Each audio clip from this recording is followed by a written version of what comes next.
HB estimation, right? What is the normal HB value? 12 to 16. 12 to 16 grams per Deciliter. Very good. What are the methods of estimation of hemoglobin? So there are multiple methods. Okay, there is a manual method, then an automatic method, then there are other versions of methods. Okay, we can use a cyanomic hemoglobin method. Cyanomic hemoglobin method. So I will discuss all these things. Cyanomic hemoglobin method is also called as colorimetric method. Colorimetric method.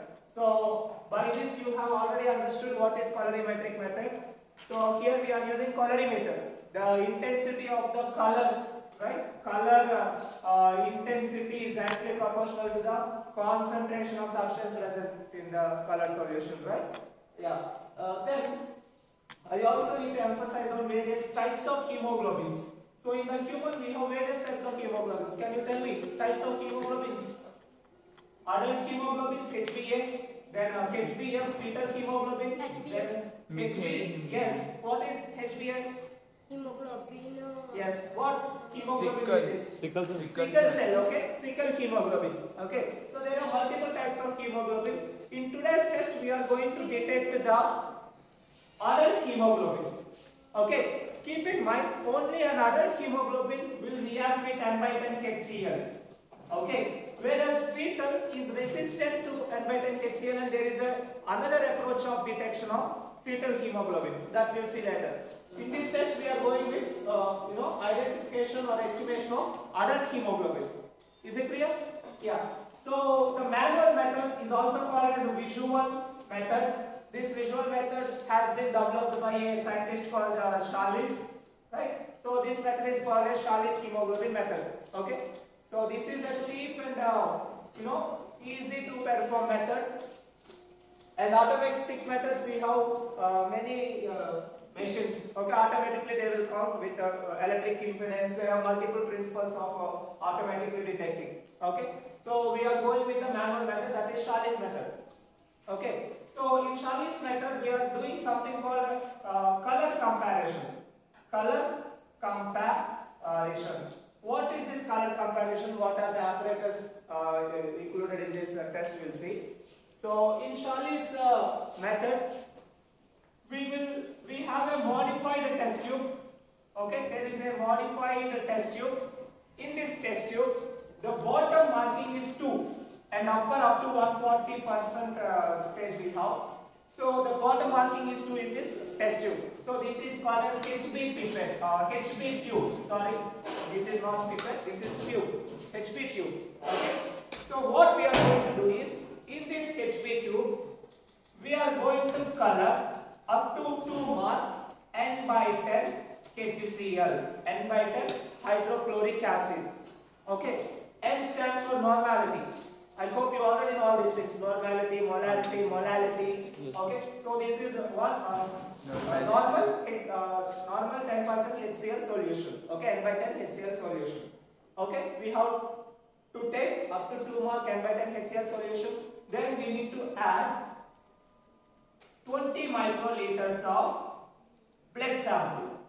We are going to add 20 microliters of blood sample to the test tube, right? Now, we will wait for 10 minutes. Wait for 10 minutes. Yeah, we need to wait for 10 minutes. Incubation is 10 minutes. What happens during this 10 minutes means the hemoglobin will react with the acid, resulting in a formation of acid Hematin. hematin. Acid hematin.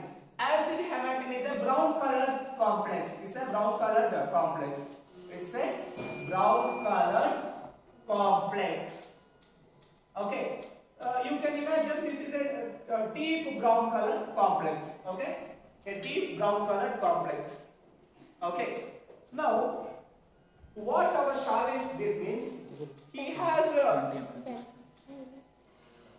has collected blood samples of many patients, normal healthy individuals, and he came to know a normal hemoglobin person will have a specific color, a specific pale brown color. I'm just giving this term pale brown color. Okay, he said that this is a standard color of a normal hemoglobin. In this method, he has given a standard color. Okay, this is a standard color, that is pale brown color, and I will show you that standard color. So that standard color is this. So in this you can see a brown color tubes, on both the sides, right? That is the standard brown color that was given by our Sahli. So now what we are going to do is, we have added acid and blood, right, and it became deep brown color. Now we will start diluting it. We will dilute this sample. We will dilute this sample with distilled water. We need to dilute to an extent where the color of this solution will match with this solution or this comparator. Okay? Gradually it will become pale. This is a deep brown. Gradually it is becoming light brown. Okay? Pale brown. At one point, this color will be same as this color. Once this achieving, once it is same color, you will take the upper reading of the in the test tube. The upper reading will be your hemoglobin levels. That's it. It's a very simple test. Now, there are some problems. This is not a gold standard technique. There will be some +2 minus 0.5 error grams per deciliter, or up to 1.5 also. So if your HB is 14, I might get 16, I might get 12. Okay, there is an error. There is some error. It is not so standard, but fine. This is a cheap, easily performed, and that's it. That's the primary concern. Okay, this is easy to perform. Yeah. So the best gold standard technique will be colorimetric method always. Colorimetric will give a margin of error of 0.1 around. Okay, so colorimetric is standard, but we will prefer this because primary healthcare centers might not have advanced equipments, or the persons are not well trained to understand the colorimetric principles. So we are going with the basic thing, that is Sahli's technique. Right? This is all about the Sahli's and the hemoglobin.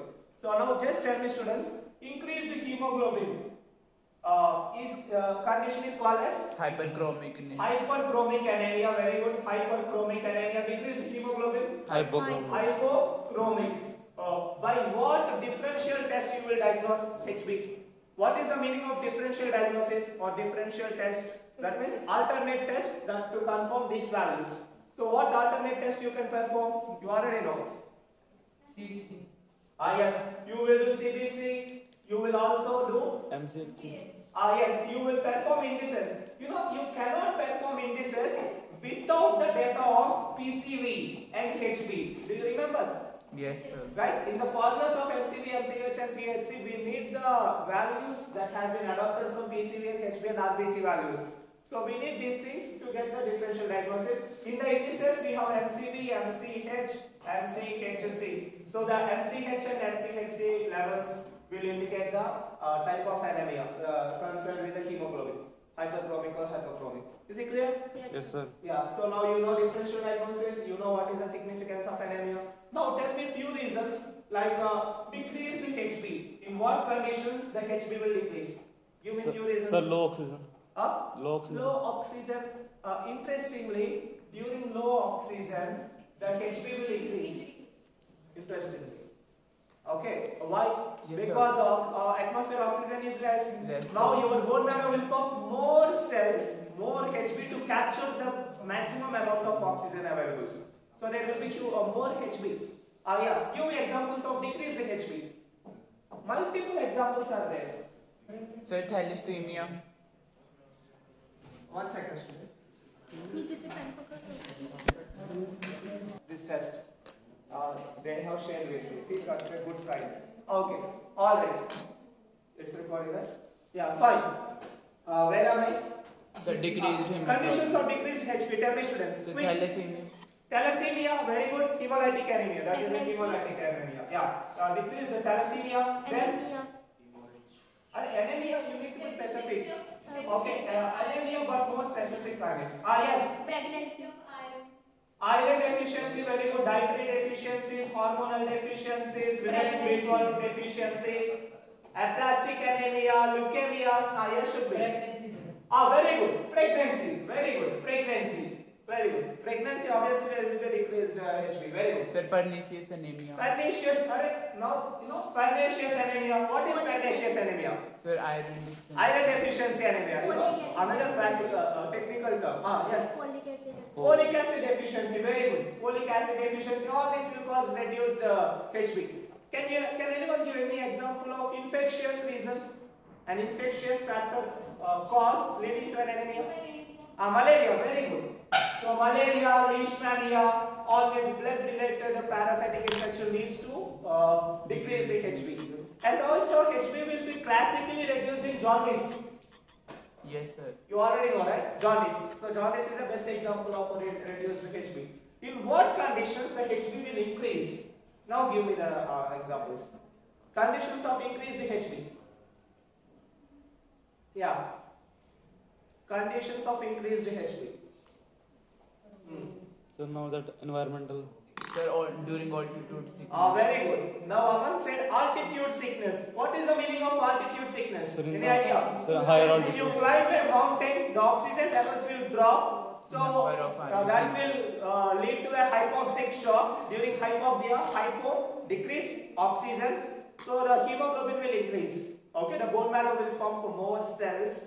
So the HB will be more. Okay, yeah, very good. Altitude sickness or hypoxia. In case of hypoxia and altitude sickness, there will be an increased HB levels. Any more examples? Polycythemia.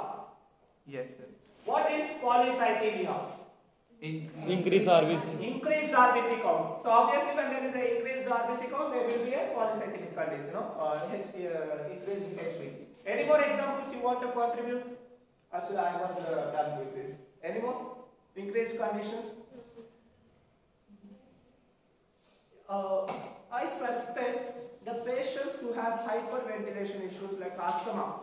In asthma patients, I think there will be a borderly increased HB in asthma patients. Okay, since they are for a long time they are not getting adequate oxygen. Naturally, their HB levels will be more to balance the hypoxic conditions. Okay, I suspect, I'm not sure. We will correlate with the internet. Okay, anyway, this is all about the HB. Okay, then coming to the one more example. Actually, I was expecting you have inside here decreased HB, that is G6PD deficiency, right?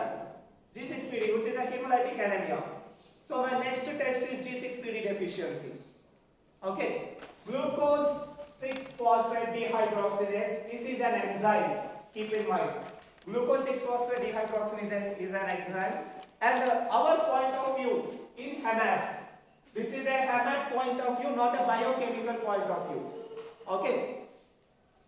We are not going to study the biochemical aspects or metabolic aspects of G6PD. We are not studying metabolic aspects of G6PD. We are only studying G6PD because it has some connection with HAMAT or blood. What is the connection? Tell me, students. Yes. What happens?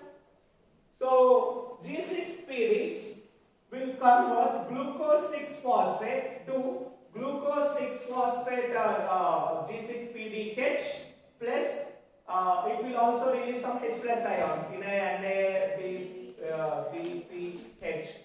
Okay, right? So this is a reduction reaction. During this reduction reaction, okay, this enzyme will reduce G6PD to G6PDH and NADPH. Okay, is it clear? Yes, sir. So yeah, during a byproduct, gluconate, G6PD gluconate, some acid form plus NADPH. I already wrote. This NADPH is necessary for making a molecule called glutathione. Glutathione. So yes, this reduced NADPH will make this glutathione. What is the significance of glutathione? Listen. Red blood cell is always under oxidative stress. Always there are some excessive oxygen molecules that are destroying red blood cell. So red blood cell is always ballooning.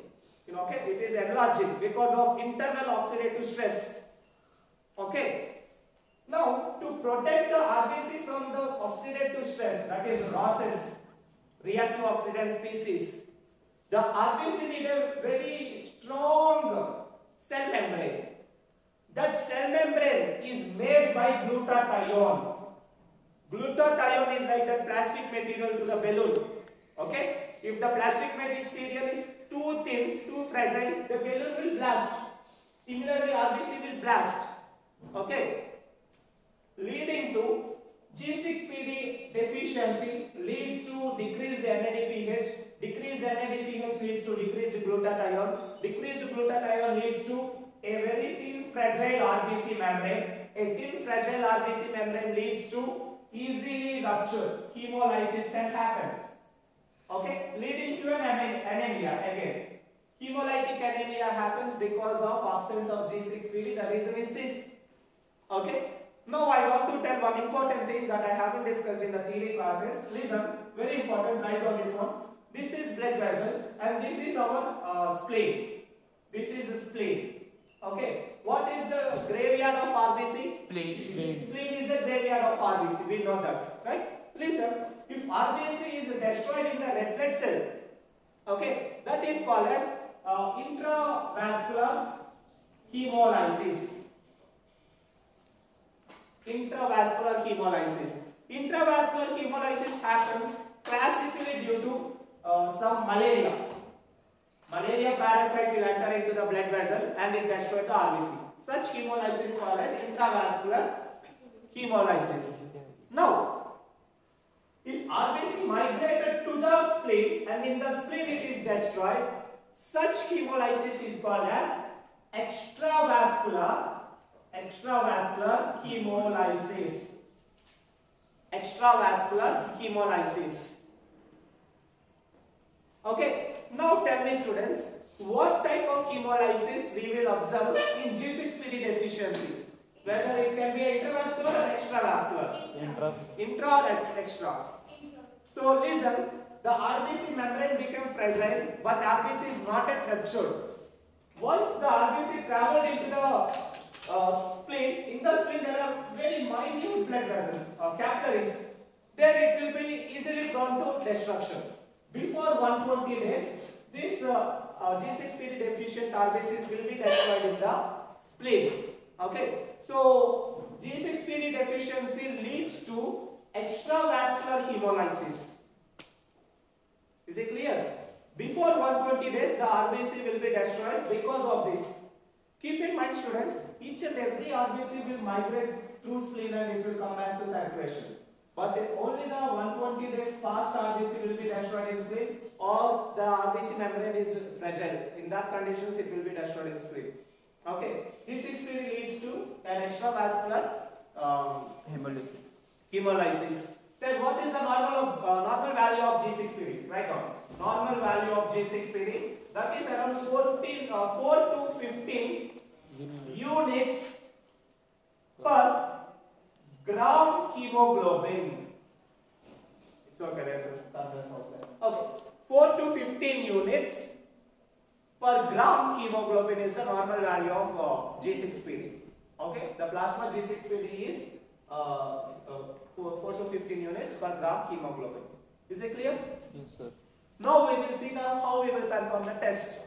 So to understand the test, you need to understand the basics of enzymal functions. We know that an enzyme will act on a substrate and substrate will be converted to product. Do you remember this concept? Right? In this mechanism, enzyme might also require some cofactors. It can be cofactors magnesium, zinc, some cofactors or extra moieties they will say, right? Some cofactors are required for the enzyme to convert a substrate to product. Is it clear?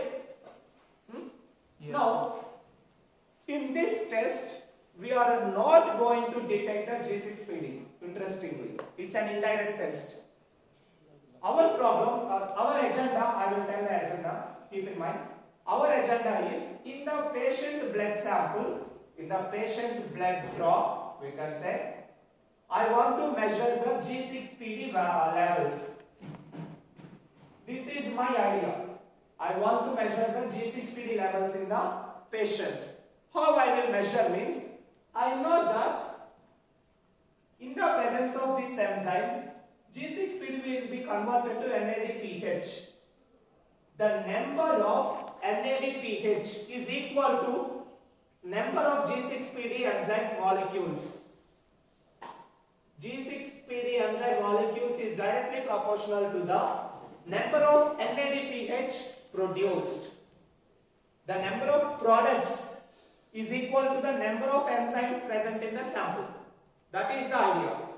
We are going to measure the NADPH, and NADPH levels will give indirectly the levels of enzyme in the body. Okay? Clear? Yes.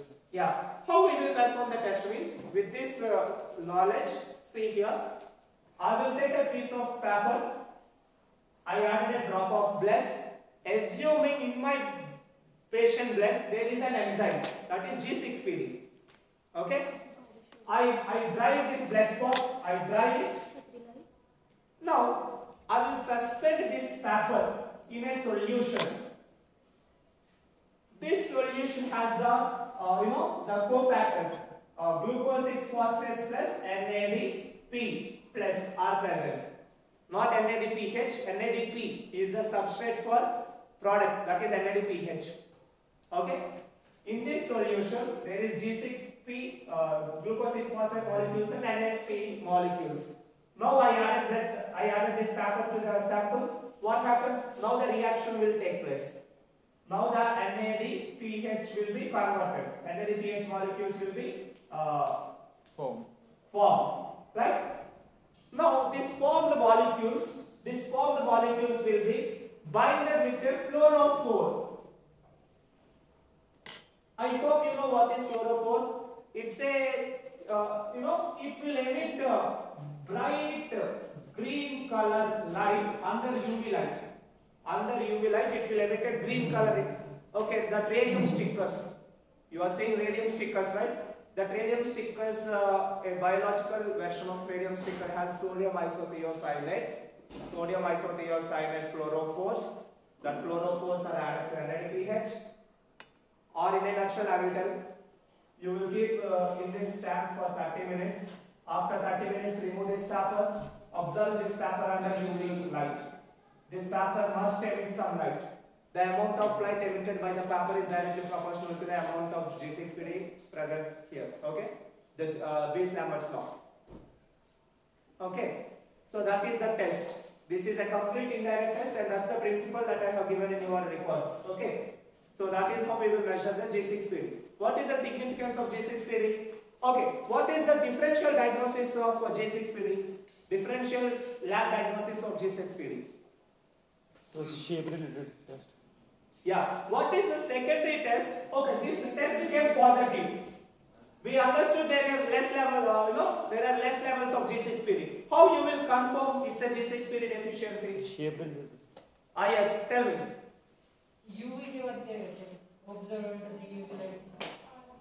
See, very simple should be. I took a piece of paper, I kept in a solution for half an hour. After that, I removed the piece of paper. I will dry it. Then I will take a UV light. Okay, I will just keep a UV light on the paper. That's it. When you keep a UV light on the paper, it should emit some green fluorescence. The green fluorescence is my NADPH molecules. That's it. That's the test. Okay. We will use appropriate instruments for it. Okay. That's it. Yeah. Intensity should be less. Actually, there is a reader. This paper will be kept in a specialized reader. It's a specialized colorimeter, we can say. Okay. Have you studied about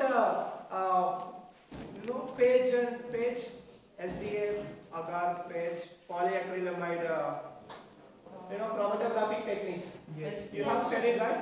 How you will? I hope you know that. You kept a solute, it has run, I forgot the names, it has moved. Then how you will see this one inhydrin reagent? You will add inhydrin reagent and you will see under UV chambers. Have you studied it? Yes, sir. How the molecules separated, right? The biochemical molecules are separated. How you will visualize the separated molecules? You will add a secondary reagent. That reagent will bind to the separated molecules. Then you will study them under UV light. There is a chamber, okay?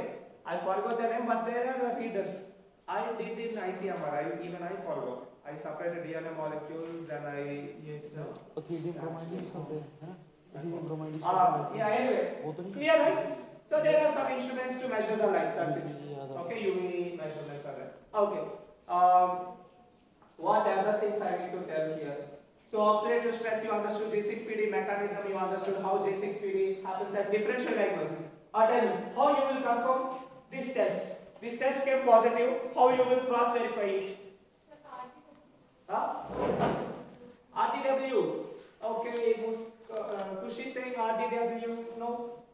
RDW, there is no variation in the shape. Yes, there might be a shape variation. What shape abnormality you will see in this condition, G6PD? Hems body. Very good. In peripheral blood smear, you can able to see bite cells.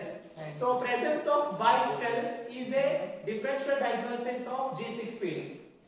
Okay. So bite cells you can see HB levels, obviously it will be reduced. There is a chance of increased bilirubin levels. Sir, Hems body. Hems body. Hems bodies. Are they seen in G6PD? Yes, Hems sir. bodies? Yes, that Hems bodies can be detected. Hems bodies. Hens bodies. Yeah. H-E-N-Z. Hens bodies can be, sorry, I was Hems fluids. Okay, hens bodies can be detected. Very good. So this will be the differential diagnosis for G6PD. Is it clear? So this is all about the test. Then coming back to the HB. As I stated, this is the HB comparator and this is the HB tube. In the bottom you have 2 mark and upper there will be up to 140%. Okay. So this is HB tube and this is the HB pipette. So this pipette has a upper marking that is 20 microliters. You will collect blood up to 20 microliters. You will add to it. Then there is a stirrer. The purpose of stirrer is to mix the sample. Okay. In between you will mix the samples and that's it. You will get the reading. Yeah. Just go through the material and there will be a quiz mark. Go through the material, everyone.